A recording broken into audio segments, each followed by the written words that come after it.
Passem l'accent en la literatura, l'accent amb Romagnoli, a la ràdio de la cultura i l'esport, els llibres i els autos de tots colors.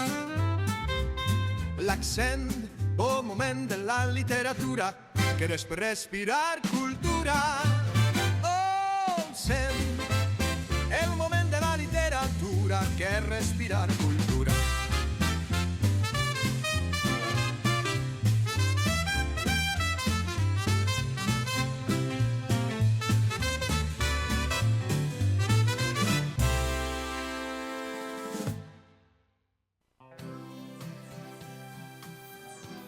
Buenos días, como siempre, domingo estamos aquí, siempre con personajes de primerísima fila, y hoy tengo el gusto de contar con las hermanas Lara Martínez, que son dos señoras que son catedráticas, que han competido siempre a ver quién sabe más de las dos, y las que acumulan mayores matrículas de honor de todo el país.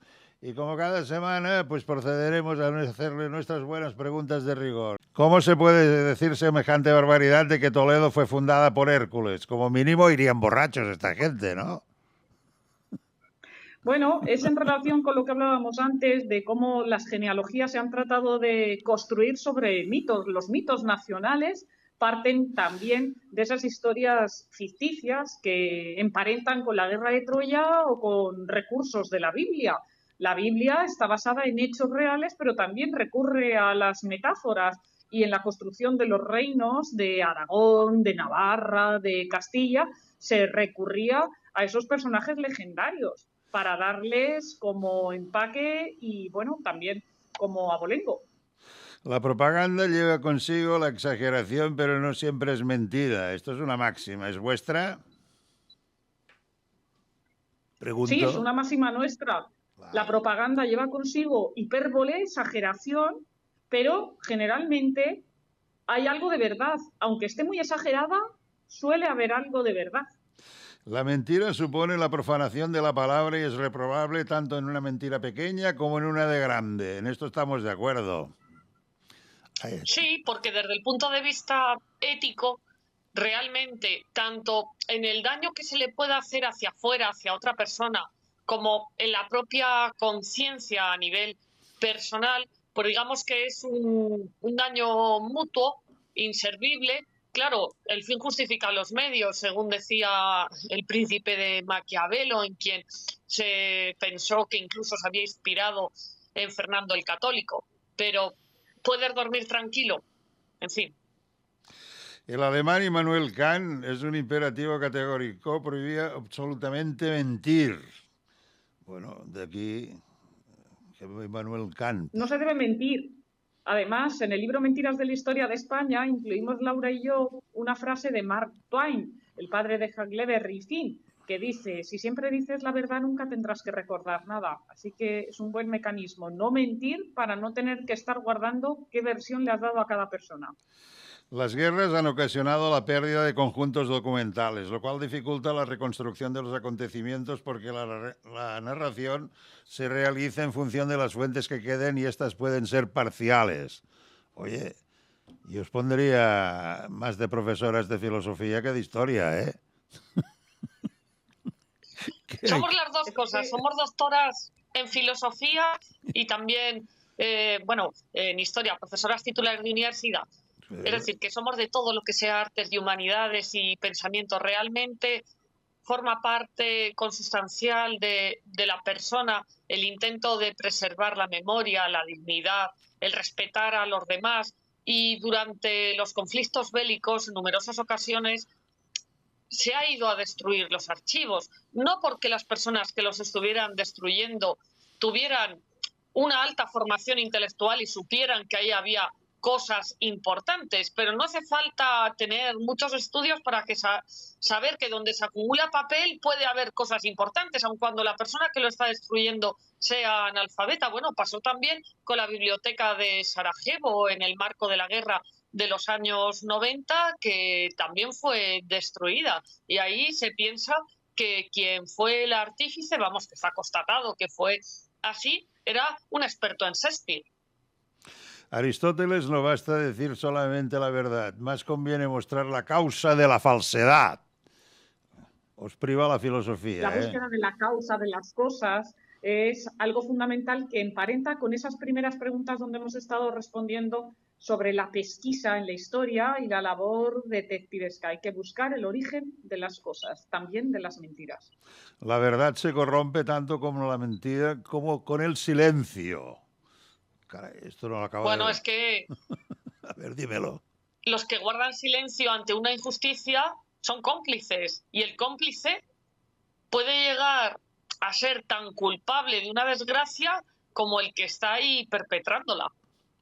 El dolor que causa en la víctima el cómplice en el silencio es tan grande, y sobre todo si viene de parte de alguien en quien se hubiera depositado la confianza, como del propio sicario. Manuel Sanz de Santuolla, familia Botín. Para él Altamira se le volvió un calvario, porque no se lo creía nadie, ¿no? Lo de Altamira, creo que pasó algo así, ¿no? Bueno, Pues es que murió siendo como en considerado... las apariciones marianas en Fátima, en fin, que a los pobres pastores, a Lucía, a Francisco, a Jacinta, no los creía nadie cuando se les apareció la Virgen de Fátima, y yo sí creo en la Virgen de Fátima y en que fue la aparición. Bueno, pues lo mismo les pasó a Marcelino y a su hija María. Los consideraban pues unos locos que se estaban inventando y que ellos habían hecho esas pinturas, cuando realmente todo apareció en un paseo ocasional que, bueno, pues que la niña dijo, mira papá, bueyes. María lo puede explicar más porque lo ha investigado en profundidad. Fue preciso que se haya... Murió siendo considerado una persona que, bueno, había dicho que había descubierto arte de los cavernícolas, arte prehistórico, cuando estaba todavía por definir, pero como si fuera una falsedad. Y lamentablemente, cuando se encontró arte prehistórico al otro lado de los Pirineos, en Francia, entonces incluso Cartaillac y otros investigadores tuvieron que pedirle perdón a Sanz de Sautuola, a Marcelino, con textos como, cartas de perdón, mea culpa d'un esceptic, por ejemplo. El objetivo era pedirle perdón a una persona a la que habían acusado de falsaria cuando realmente sí que existía arte prehistórico. Pero ¿por qué tuvo que aparecer el arte prehistórico en Francia para que fuera creíble que en España, en la península ibérica, teníamos arte prehistórico a finales del siglo XIX? Mira, porque somos así en este país, tú. Fue preciso que se hallara arte paleolítico al otro lado de los Pirineos, como tú has dicho, para que se encontrara el arte cantábrico era auténtico. La reina Mora, la sacerdotisa, representa el vínculo entre la vida y la muerte. La dama de Elche es la reina Mora. ¿O estoy yo mal? Bueno, se han querido hacer muchas interpretaciones. Pasa como con lo del arte prehistórico. La dama de Elche es de arte ibero, ya un poco más adelante en el tiempo, en la protohistoria, pero desde las interpretaciones religiosas como un icono propiciatorio, igual que los santuarios, cuando se empezó a considerar que sí que era verdad el arte prehistórico, como si las cuevas, los abrigos fueran santuarios de propiciación de la caza, pues hay muchas interpretaciones en relación a la dama de Elche. Una de ellas incluso habla de que fuera el monolito, la escultura de la tumba de un guerrero con las cenizas dentro, y entonces nos planteamos, ¿por qué si es un guerrero pone a una mujer como efigie? ¿No podía ser una guerrera? ¿O es que la sociedad patriarcal, la sociedad masculina, consideraba que la fuerza la proporcionaba esa diosa Gea, madre, esa diosa, en fin, que a lo largo de las distintas culturas y civilizaciones ha tenido distintos nombres, desde Astarte, bueno, pues hasta la Virgen María? Y luego está el tema de la cultura tradicional. Cuando a finales del siglo XIX se encuentra en la Comunidad Valenciana, en la denominación actual, en Levante, cuando se encuentra en Elche la dama, pues se la llamaba la reina Mora porque pensaban que era de época andalusí, que no lo era, que no era de la Edad Media, que era de mucho antes, de los pueblos antiguos de la península ibérica, de antes de los romanos. Pero también tenemos que recordar el peso que sigue teniendo, por ejemplo, hoy día en el folclore, la representación de moros y cristianos en la cultura levantina. Por eso que todo es una amalgama que se convierte en un prisma de interpretación de los hechos desde nuestra propia actualidad. Es lo que Benedetto Croce llamaba el presentismo, que tenemos que intentar evitarlo, tenemos que intentar evitar juzgar con nuestros ojos de hoy, del siglo XXI, el tiempo pasado. Pero es difícil, por eso la Dama de Elche, siendo protohistórica, Ibera, se la llamó en su momento a finales del siglo XIX desde la cultura popular la Reina Mora, y antes de que se la llevaran a Francia al Louvre, la sacaban a un balcón en Elche y la exponían en el balcón como si fuera una mujer sentada viendo una procesión, pues para que el pueblo pudiera contemplarla. La madre luna tradicionalmente se la ha asociado en este planeta con la mujer, pues se relaciona el influjo de su energía con el ciclo menstrual o en los partos. Yo de la madre luna, la verdad, del Papa Luna sí que había oído hablar, pero la madre luna no. El Papa Luna, Benedicto XIII, en Peñíscola. La madre luna es un estudio que desarrolló Robert Graves, pues después de la Segunda Guerra Mundial, sobre el papel de la luna en las culturas indoeuropeas. Y ahí, bueno, pues se habla de algo que Laura nos mencionaba, y es el liderazgo femenino en las sociedades protohistóricas. ¿Qué es la protohistoria? La protohistoria es esa etapa entre la prehistoria y la historia en la que hay pueblos que no tienen escritura, que son ágrafos, pero que sin embargo sus vivencias son narradas por otros pueblos que sí que tienen escritura. Es lo que pasa, por ejemplo, cuando Heródoto relata costumbres de los pueblos antiguos de la península ibérica. Heródoto, como griego, ya tiene escritura, y los pueblos antiguos de la península ibérica, si la tenían, todavía no la hemos descifrado. Por eso es la protohistoria. Jason es representado como Cristo, Hércules como San Pedro, Teseo como San Andrés, Orfeo San Juan Bautista y Medea el alma. Esto es una réplica de la mitología griega y romana, de la que la Iglesia Católica ha recogido muchas cosas. Pero aquí habéis afinado hasta el máximo, porque esto yo ni me había pasado en la vida por la cabeza. En el Siglo de Oro se recuperan todos esos personajes mitológicos en obras, por ejemplo, de Lope de Vega, y como decías, bueno, pues se representa a Circe, a Medea, dos damas, tía y sobrina, que vivían por la Cólquide, por lo que hoy es el Cáucaso, hoy es la República de Georgia. Allí se encuentran con Jasón y los argonautas. Recordemos que el Vellocino de Oro es la expedición que va a mover a Jasón y los argonautas, y que hoy está en el Toisón de Oro, que es como la máxima orden o condecoración que ostenta el rey de España, el Toisón de Oro. Hubo un rey mago andaluz en las chirigotas de Cádiz, a lo mejor no está documentado en ningún sitio. Si así fuere, lo sabríamos desde tiempo inmemorial. Esto viene más de las chirigotas de Cádiz, ¿no? Un rey mago. Bueno, Benedicto XVI, cuando hizo su libro sobre la infancia de Jesús, ahí hubo polémica en los medios de comunicación. Bueno, más que polémica, se hacían eco de que se hablaba de que posiblemente existía un rey mago que viniera de Andalucía, pero es un error. Es una confusión que viene de siglos atrás, ya de la época del primer gramático del castellano, de Antonio de Nebrija, de 1492. Y es que ha habido una confusión fonética entre Tartesos y Tarsis. Tartesos, el mítico reino peninsular situado en el suroeste, cogiendo zona de Sevilla, Huelva, también de Extremadura, donde vivió Argantonio, un rey que, según Heródoto, vivió más de 100 años en esa sociedad rica de oro y plata. En el libro de los reyes, en los salmos, en la Biblia, se habla de Tarsis. Los reyes de Tarsis le pagan tributo al Dios de Israel. Pero Tarsis está al oriente, no está en la península ibérica.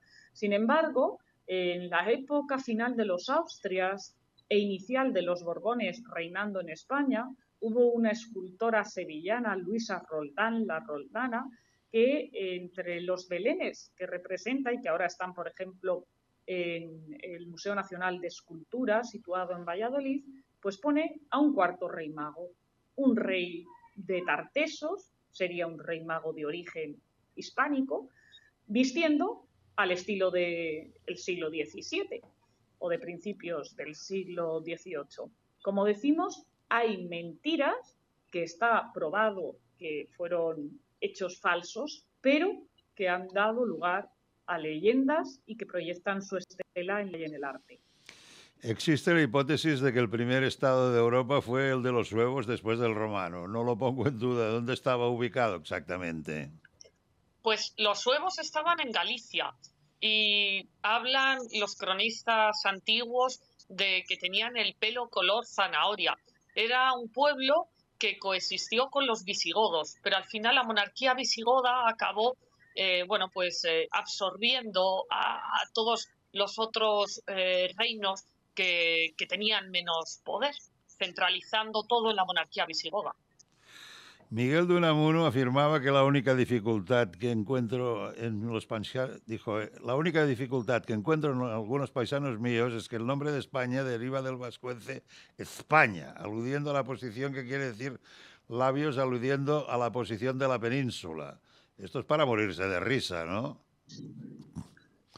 Unamuno, bilbaíno, afincado en Castilla, en concreto en Salamanca, desde donde estoy haciendo este programa, desde Salamanca.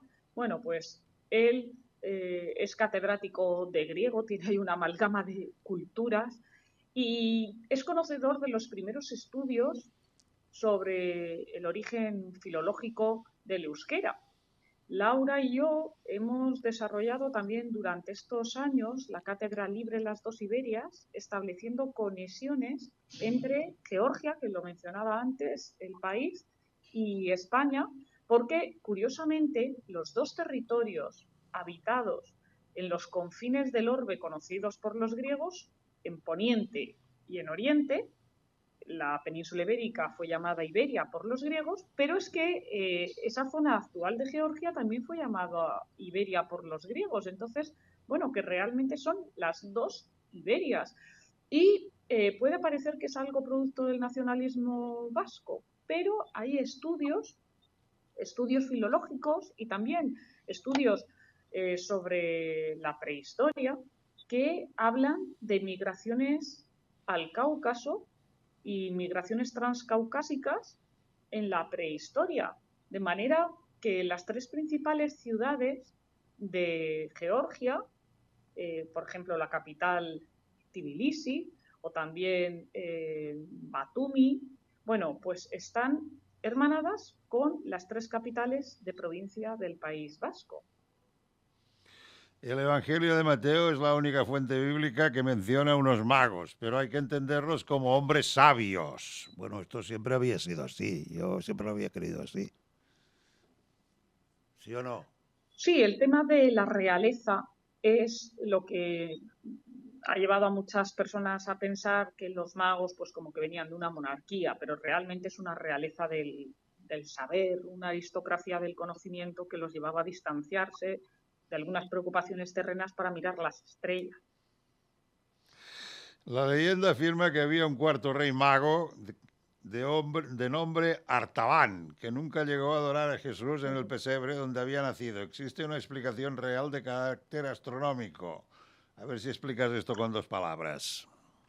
Es una tradición que viene en la literatura anglosajona y habla de Artaban, el cuarto rey mago, que no llegó al punto de encuentro con Melchor, Gaspar y Baltasar por distintas hipótesis, porque le salieron unos asaltadores, unos bandoleros por el camino que lo saquearon, porque tuvo que ayudar a personas en necesidad dándoles lo que era suyo, pues como San Martín regalando la capa, que hubo incluso un eclipse que le hizo perder tiempo, es decir, un poco una odisea, también en términos contemporáneos, recordando a Julio Verne, pues como en el momento en el que Phileas Fogg no consigue superar esa apuesta con el Banco de Inglaterra, pero finalmente sí, por el tema de los usos horarios, y Artaban, pues cuando llega al punto de encuentro, no estaban ya Melchor, Gaspar y Baltasar, pero sin embargo, en su último momento en esta vida terrenal,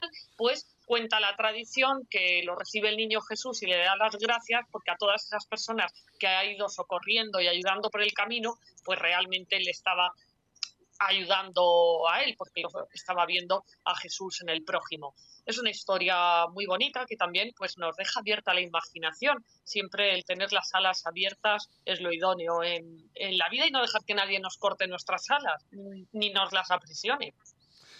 Tartessos no fue una fabulación historiográfica, sino que se trató de una civilización con su auge y su caída. Bueno, esto sí, esto ya me lo imaginaba. Pero... Claro, con Argantonio como rey mítico, el hombre de plata, que se dice que vivió 120 años, se piensa también, María y yo lo explicamos en nuestro breviario Historia de España y en Mentiras de la Historia de España, que puede ser una suma de generaciones, es decir, toda una estirpe, como las dinastías en Egipto, un poco más breve, pero 120 años para una persona en aquel tiempo era un caso prodigioso. En ese triángulo formado entre las provincias de Sevilla, Huelva, de Badajoz, pues ahí el tesoro de Tartessos, el carambolo, el mítico rey Argantonio, en las zonas del río Tinto. La costumbre de poner un Belén en los hogares fue introducida por María Amalia de Sajonia, que pasó por Madrid y murió de tuberculosis, una caída del caballo unida a los puros que se fumaba, que hizo trizas su salud. Fue la única esposa de Carlos III, el que ha sido llamado el mejor alcalde de Madrid, el rey ilustrado por antonomasia. Y es verdad que desde que en 1492 se produjo ese contacto con América, llegaron muchos productos que revolucionaron la dieta y que, gracias a Dios, tenemos hoy en nuestras cocinas. América, el tomate, la patata, el maíz, el cacao, el café. Bueno, algunas personas pensamos cómo era el mundo antes del café, antes del chocolate. Bueno, pues existía. En la Edad Media en Europa no tenían ni café ni chocolate. Como dice Laura, a veces tendrían vino y tendrían otros productos para poder ir con cierto brío a las empresas que tenían entre manos, a las gestas, a las guerras. Bueno, pues en el caso de María Amalia de Sajonia, igual que otras aristócratas, les dio por fumar. El tabaco también había venido de América. Y bueno, pues fue la única esposa de Carlos III. Él dijo cuando falleció María Amalia que era el primer y único disgusto que le había dado, el morirse. A finales del siglo VII, Hispania era un auténtico caos político. ¿Por qué? Por las luchas que había entre los partidarios visigodos que querían el trono.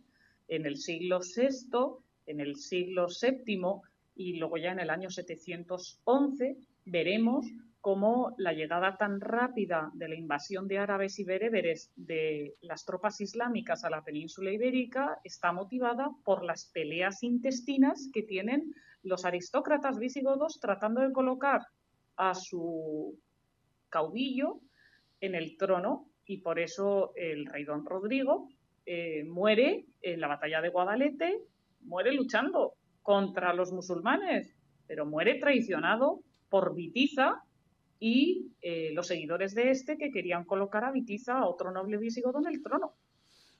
A los cristianos, los musulmanes los tildaban de asnos salvajes. Me parece muy mal educado por parte de esta gente que habían dado a entender que eran gente educada, los musulmanes, al menos los altos. Eso sucede en la batalla de Covadonga, en el año 722, en Asturias, donde está la gruta de la Santina de Covadonga. Sí. Y don Pelayo era el espadario, el que llevaba la espada de don Rodrigo, era un pariente próximo a él, que después va a mantener la memoria de los visigodos y del cristianismo y va a plantar cara a los musulmanes cuando la península ibérica va a ser prácticamente en su totalidad tomada rápidamente por los musulmanes, tanto por la superioridad de la caballería árabe como también por esas traiciones de la nobleza laica y nobleza eclesiástica visigoda que van a pactar con los musulmanes rendiciones honrosas y el único que les planta cara es don Pelayo. También es verdad que hay que poner en entredicho algunos relatos sobre la batalla de Covadonga porque son como poco de 7 décadas después a que sucedieran los hechos, tanto las crónicas cristianas como las musulmanas. La leyenda narra que las flechas musulmanas eran derivadas antes de impactar en los Astures por prodigio divino. La ignorancia lo que hace, ¿no?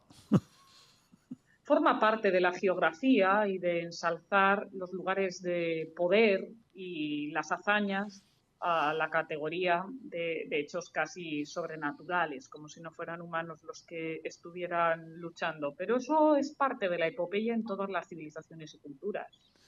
En el ideario de Marco Polo y Cristóbal Colón aparece el deseo de navegar hacia la tierra de Preste, de Preste Juan, un mítico gobernador. Un mítico gobernador cristiano de Oriente. Explica esto tú, porque la verdad es que a mí me vino de nuevo esto. Colón era gran estudioso de la astronomía, de la geografía, de la historia. Todavía no sabemos el origen de Colón. Siempre se ha dicho que era genovés, pero ahora hay teorías que dicen incluso que era de Galicia o de Guadalajara. Nosotras somos nacidas en Guadalajara y hay una hipótesis que afirma eso. En el libro Mentiras de la Historia de España, Laura y yo contamos todas las versiones, las que se han ido cayendo por el camino, las que todavía están en estudio forense del ADN con los restos de Colón de la Catedral de Sevilla. Y bueno, lo que sí tenemos claro es que Marco Polo influyó en Colón. Y Colón, si se empeña tanto en vender su proyecto a los reyes de las Cortes Europeas y en concreto a los que le hacen caso, a Isabel y Fernando, a los reyes católicos, es porque sabe que va a llegar a algún sitio. Él muere sin saber que ha llegado a América, pero sabía que por esa ruta alternativa iba a llegar a algún sitio. Por eso también la hipótesis del piloto anónimo, de ese navegante que pudo ver en Colón sus dotes como marino avezado para contarle en el lecho de muerte ese navegante anónimo su historia, y por eso estar tan confiado Colón de que, sorteando a los turcos que desde 1453 hacían infranqueable el Mediterráneo, pues era mejor navegar hacia Occidente en vez de por el Mediterráneo, y allí llegarían a Catay, a Zipango, a China, y encontrarían, bueno, pues esas tierras del Preste Juan que habían movido también, pues, mucha nebulosa y leyenda durante la Edad Media. Entre los 21 tripulantes de la carabela, la pinta la niña Santa María, no figura ningún sacerdote. Se hace raro para la época, esto es verdad. Se hace muy raro que no hubiera un religioso a bordo. Pues sí, se hace extraño, pero lo que podemos tener claro es que la evangelización, que fue la máxima que va a guiar a los navegantes españoles en América, va a surgir desde ese mismo momento en el que llegan con la cruz y desembarcan con el pendón de Castilla, pero no encontramos nombres de sacerdotes en ese primer viaje, sí en los siguientes viajes. También es cierto que Colón llevaba cartas escritas en latín para esos gobernantes de los reinos orientales con los que se iba a encontrar, que luego no eran reinos orientales, que luego era América, pero él muere en Valladolid en 1506 sin saber que ha llegado a una nueva tierra.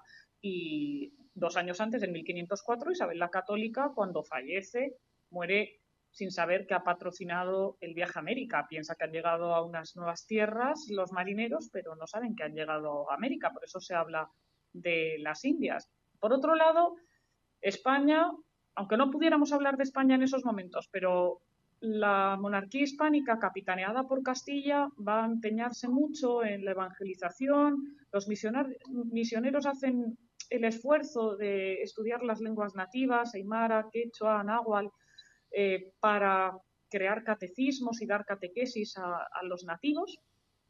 Y es verdad que en el siglo XIX, cuando se independizan las repúblicas, pues no todo el mundo en el cono sur de América hablaba español, porque había sido más una empresa evangelizadora que una campaña de difusión del idioma de la metrópoli. Vespucio fue el primer europeo en proponer que aquellos lugares eran en realidad un continente nuevo y no parte de Asia como pensaba Colón.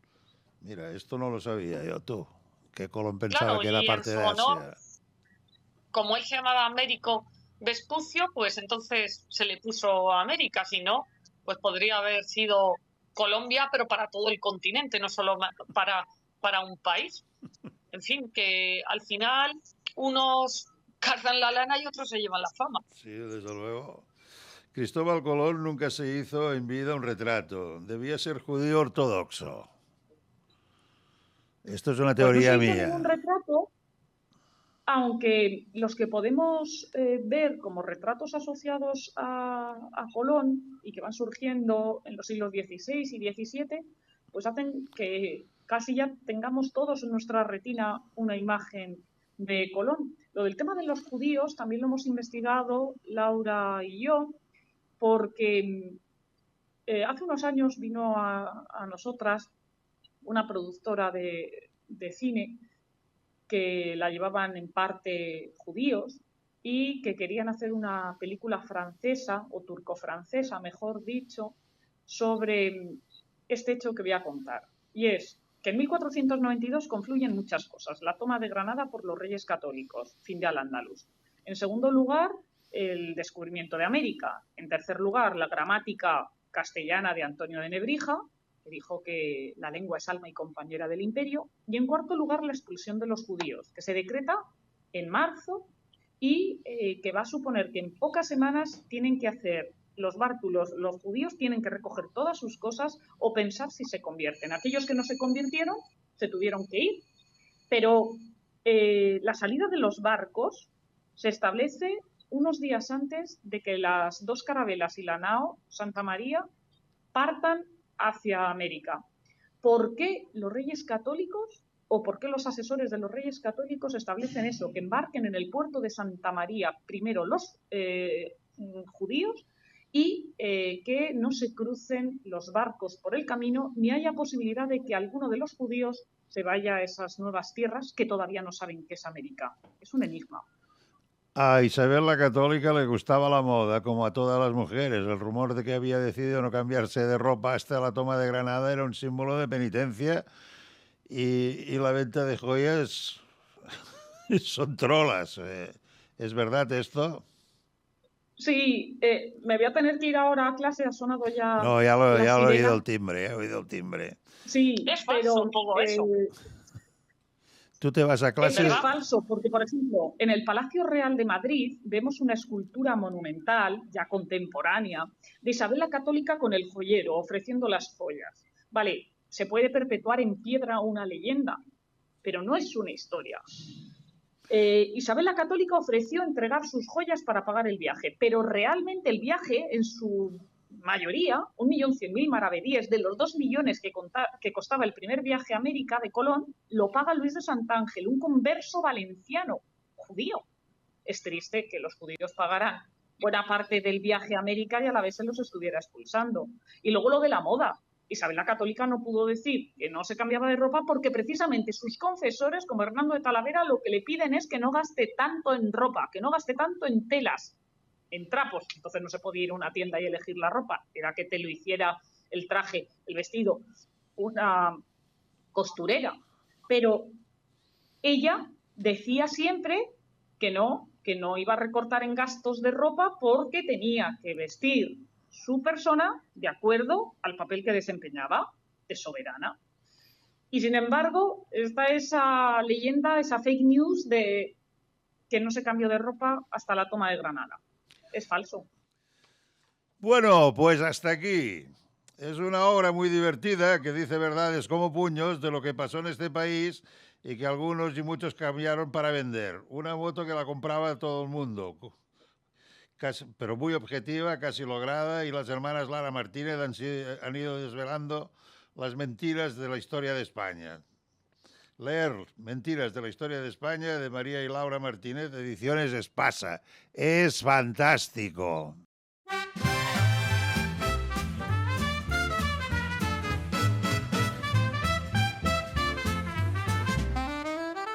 Por l'accent en la literatura, l'accent amb Roma Llori, a la ràdio de la cultura i l'esport, els llibres i els autos de tots colors. L'accent, bon moment de la literatura, que és per respirar cultura.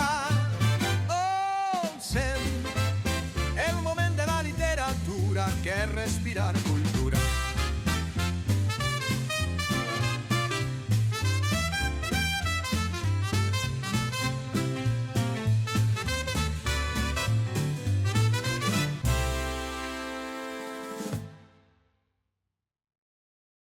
Si una persona surt d'un punt A per un camí difícil i una altra surt d'un punt B per un camí més còmode, es trobaran? Acompanyem persones en situació vulnerable des de la infància fins al final de la vida. Perquè nosaltres no creiem en les coincidències, creiem en les oportunitats. Fundació La Caixa. Només és progrés si progressem tots.